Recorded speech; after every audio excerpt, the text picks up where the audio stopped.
Hello, I'm the Angry Spork, taking issue with Batman vs. Predator.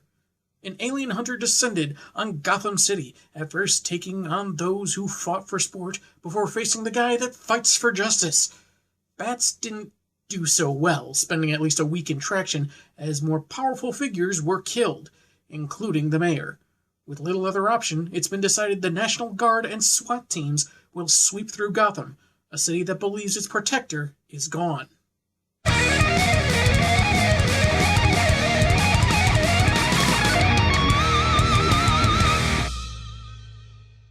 Picking up where we left off, Gordon isn't sure if Batman will ever return, and tells a reporter he'll be in charge of the search and destroy operation until a new mayor is elected. As the bat signal is shut off, Kandowski informs the commissioner of a possible sighting of the slasher at St. Michael's Cathedral. It's the latest of 30 supposed sightings that night, but it seems different from the rest.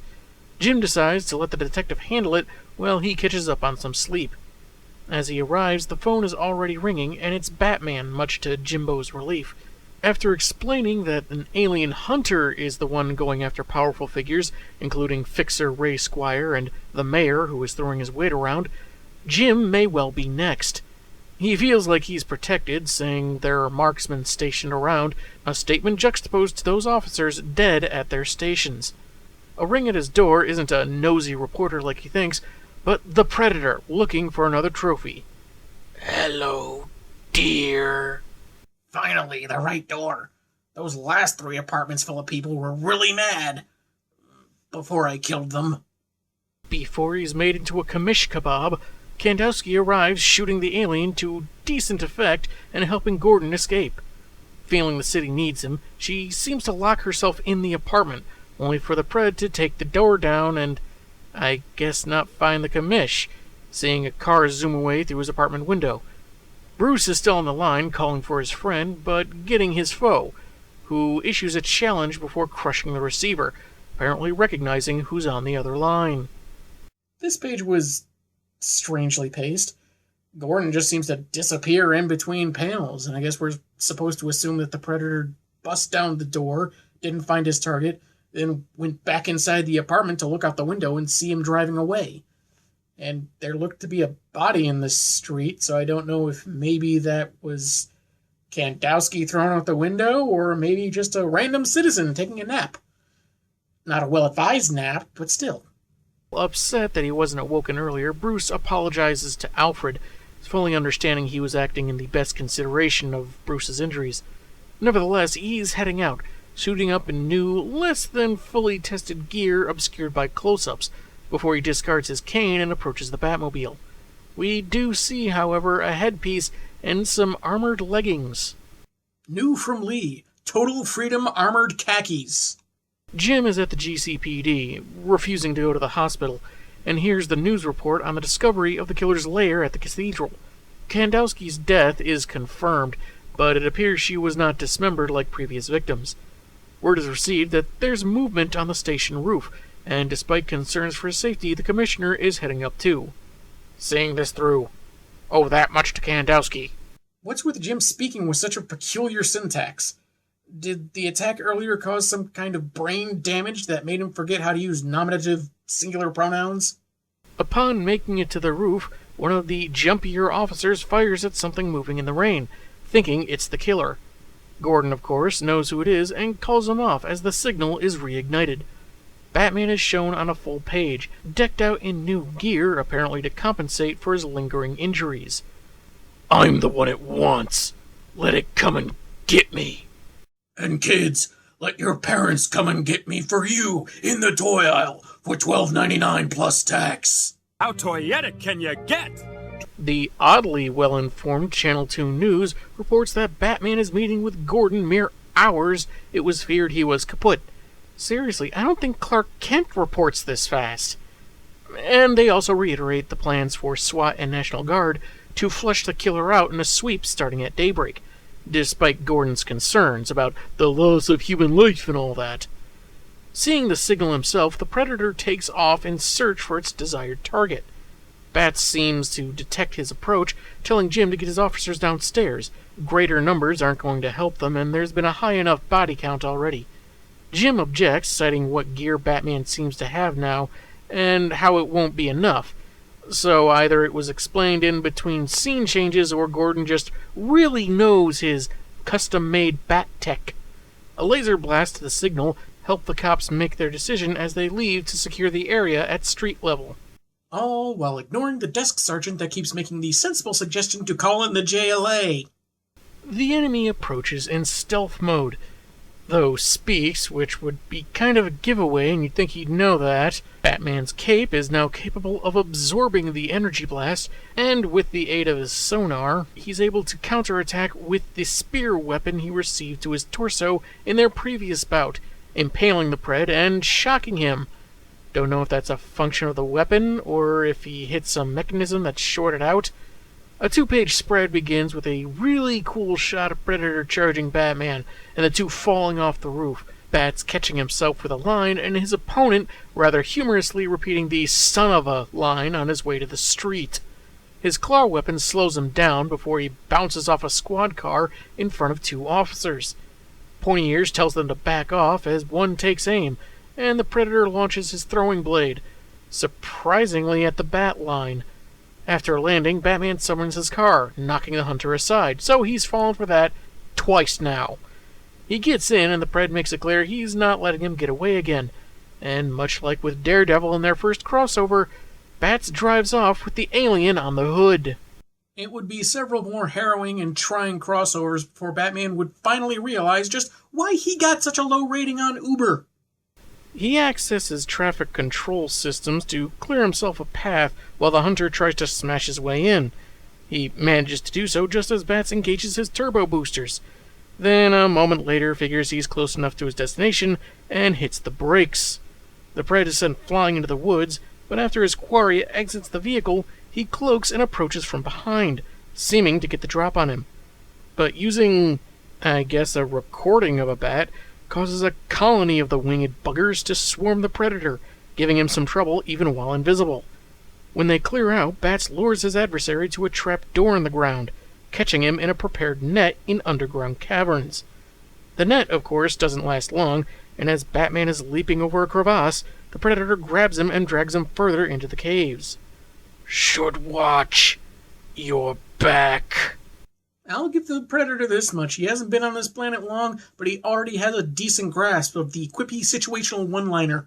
Bats quickly catches himself on the rock wall, letting the hunter fall further into the darkness, but is quickly on the ground in front of him on the next page.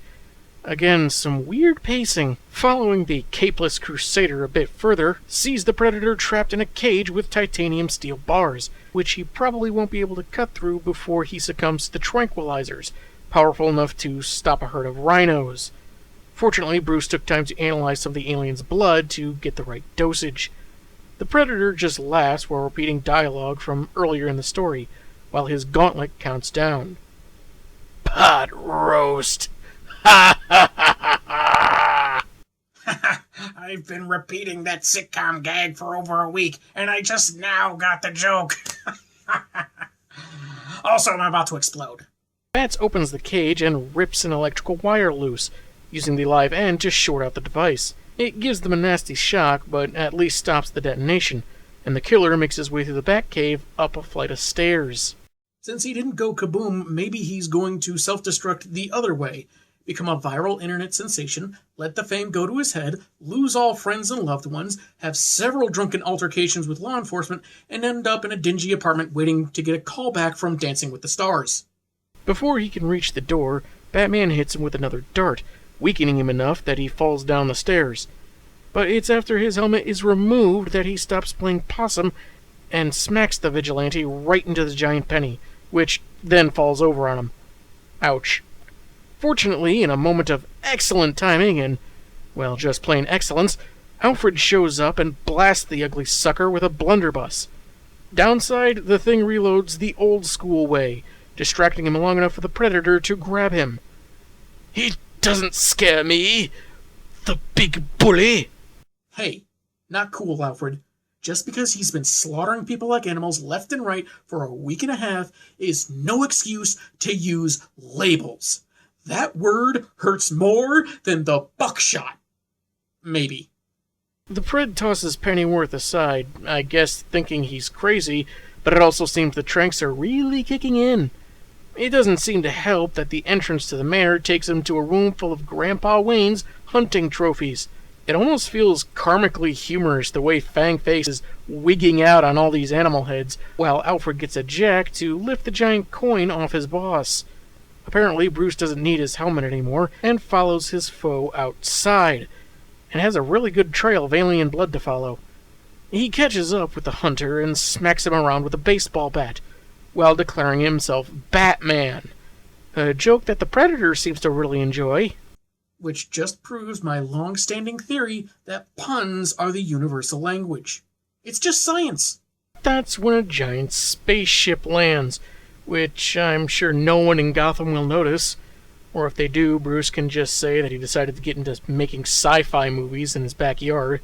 More Predators start marching out, including an apparent leader that has Bruce and the hunter restrained, and is presented with a sword. Understand the rules. In this case, do not pass go, do not collect 200 Quatlus. The see-through slasher commits ritual suicide, after which the leader cleans the blade and presents it to Bruce, with a respectful bow. The visitors take their dead and disembark as Alfred approaches, and while it doesn't sound like great news that there's a whole planet of creatures like the one that just terrorized the city, Wayne is certain they won't return after their warrior lost. Fine night, eh, Alfred? Indubitably, Master Bruce. And if I may say so, a real hunter's moon. You're fired, Alfred. So that was Batman vs. Predator, and I think it's pretty good. A lot better than I was expecting, in fact. I'd never read this story before, and since I've never watched any of the Predator movies, and not a particular fan of heavy gore, I wasn't sure how to take this. The blood wasn't too much for me, though it was still pretty graphic, so I wouldn't recommend this to very young Batman fans. The art is still really good, though I'd say there were times where you had to look very closely to discern certain things, and sometimes the pacing, especially in the pages reviewed in this episode, got a little muddled. Some stuff was left out, visually speaking, like Ray Squire being considered a hero in the eyes of Gotham after the attack that killed Yeager. That I could tell, I couldn't really see any indication as to why people would think that. Gordon mentioned Broden was the one that fired the shotgun that sent the slasher out the window, so why did the press think that a property magnate had anything to do with it? Or the alleged rise in gang activity, something that could have used at least a panel or two, if only to have some kind of impact on, if not the broader story, then Gotham's general unrest. Note how the city went about a week questioning if Batman was alive or dead. And you gotta wonder if some of his rogues in Arkham wanted to risk encountering the slasher just to have some Batman-free sprees through town. One odd thing I noticed was that Gordon had something of a peculiar vocal tick, constantly referring to Batman as friend. I kept getting reminded of the Goblin Blacksmith from Hellboy 2. The story was really good, fittingly grim with some dark humor here and there. None of the dialogue feels particularly superfluous, except for some exposition of events we've just witnessed, though this is from a 3-issue miniseries, so it is kind of understandable. The GCPD gets to do some actual police work without Batman declaring he'd done everything already and better on his own. He actually struggles through this story. Even when he's done a lot of prep work, there are times he needs to improvise, and it makes for a much more compelling tale. Not to mention, other people get to shine, including Alfred and the late Detective Kandowski. That said, I felt the subplot with the feuding gangsters kind of abruptly stopped, almost like it was intended to play a bigger part, like Yeager's death being so ambiguous at the meeting it gets mentioned later. Perhaps that was the point, these guys appearing to have antagonistic center stage, only to have it plucked from them by an alien killer. And without question, there is a lot of visual references to the themes of hunting and trophies throughout the story. I figure this would be up the alley of anyone who really likes Batman and situations that are a bit darker and gorier than usual. I would recommend giving it a read, but while it doesn't go as far as an 80s R-rated action movie, it's still pretty graphic, so depending on your constitution, maybe don't eat just before opening the book. And it should go without saying, don't show it to small children. I'm the Angry Spork, and man, have I got issues.